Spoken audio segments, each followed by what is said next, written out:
Hello all you beautiful people. So today's video is going to be all about the law of color. I've been getting a lot of questions lately about what formulas I'm using for certain colors, especially for toners, and I'm more than happy to share them with you, but at the end of the day it doesn't really matter what I'm using because it's totally dependent on the palette that you're working with. Whether you are somebody that paints walls or paints hair or paints faces or portraits, the law of color never changes. We've all been there when we were doing hair and we're in the back room with our fingers crossed and we're praying like, somebody, if you're out there and you're real, please help me make this color turn out. And really that is a really crappy feeling because you want to feel comfortable and confident about being able to deliver what it is that your client is looking for. So we're going to go over the law of color using the color wheel. And it's important to understand the law of color because we've also had those clients where we're lifting them at the sink and we're toning them and we're watching them like a hawk, making sure that it doesn't deposit or overtone or whatever all these other words are. But it's really important that you're selecting the right color or toner when you're using, and you want it to process the full time that the manufacturer is telling you to, because all color lines are created a little differently.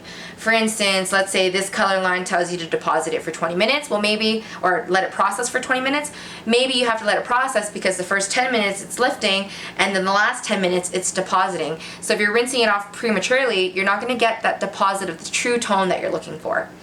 So finger painting basics 101. You all know the law of color, but it's never, you can't know it too much, and it's important to keep it at the forefront of your mind with any formula that you're ever making. So there are three types of colors: primary colors, secondary colors, and tertiary colors. A primary color is a color that you cannot make by mixing any other color in nature. So there's three of them. There's blue, red, and yellow. There's nothing in the world that I can mix that will make any of those colors. So can I mix violet and anything to make red? No, I can't. So a secondary color is a color that you get from mixing two primary colors. And it's not rocket science. So if I mix blue plus yellow, it makes, you guessed it, green. If I mix yellow and red, it makes orange. And if I mix blue and red, it makes violet. A tertiary color is a color that you get from mixing a primary and secondary color. So I mix green and blue, you get blue-green. If you mix yellow and green, you get yellow-green. If you mix yellow and orange, you get yellow-orange. I'm not going to bore you with the rest. This is kind of a little bit of dry material. But why is this important? How does it relate to hair? So hair, dark hair, has all of these as underpigments, and you're going to expose them as you lighten them. So when you're going from a level 1 and you're lifting it, you're going to first see blue-violet, then you're going to see violet, then you're going to see red-violet, and then you're going to see red, and then you're going to see red-orange, and then orange, yellow-orange, and then yellow. So why is this important? You got to know what you're going to be exposing so that you can either enhance or neutralize it at the end. So let's say I'm taking someone from a level 1 to a level 5. I'm obviously going to be exposing red. So if this client comes in and says she wants to be a really, really ashy brown, what do I know? Okay, so one, I'm going to be exposing red. So I want to neutralize that. How do we do that? You neutralize your color by using complementary colors, which is basically a color that's exactly opposite of the color wheel. So if I put green on it, it's going to neutralize it and it's going to make a brown, which in this case it's brown here, it's going to look brown, but it's basically going to be a neutral color. So if this client tells me she wants to be a really, really ashy color, an ashy brown, then maybe what I'm going to do is I'm going to do a heavy green intensifier to make it look ashier. So not only am I neutralizing it, I'm also going to add some extra ash. And this is important for anything. So let's say you're lifting somebody. Often when we're bleaching, we see this really orangey color. And we think, okay, well there's this orange. I'm going to put this violet-based toner on and see what happens. Is it going to neutralize it?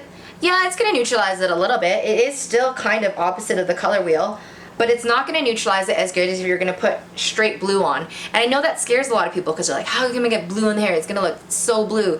Well, obviously mix it accordingly. Don't overdo the blue, but that's going to be the best toner. I see it all the time where people put violet on and then they wait and their toners are now on for like 45 minutes and still not neutralizing because it's not going to be the best fit.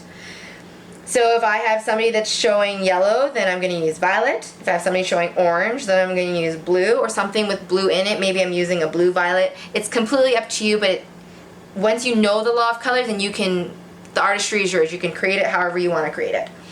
So the law of color is also important for tint backs, or when you want to color hair back to dark. We've all seen those clients that have light hair that want to go to brown, and then we color it and it looks kind of muddy, like not fully saturated, and it's because the hair pigments didn't get put back in.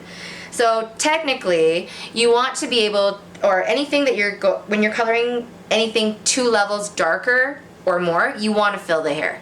Is that realistic in the salon world? Probably not. You can probably get away with it with 3 to 4 levels before you really have to fill it. I would say 3. 4, you're going to start to see it, again, be a little bit muddy. So let's say we're taking someone from a level 9 and we want to take them to a level 5.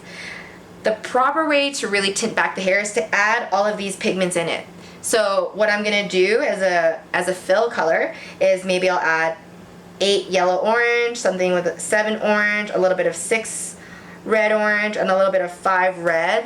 Let that process for a little bit, wash it, and then when I color it, if I put a level 5 on it afterwards, it's gonna look like a true level 5.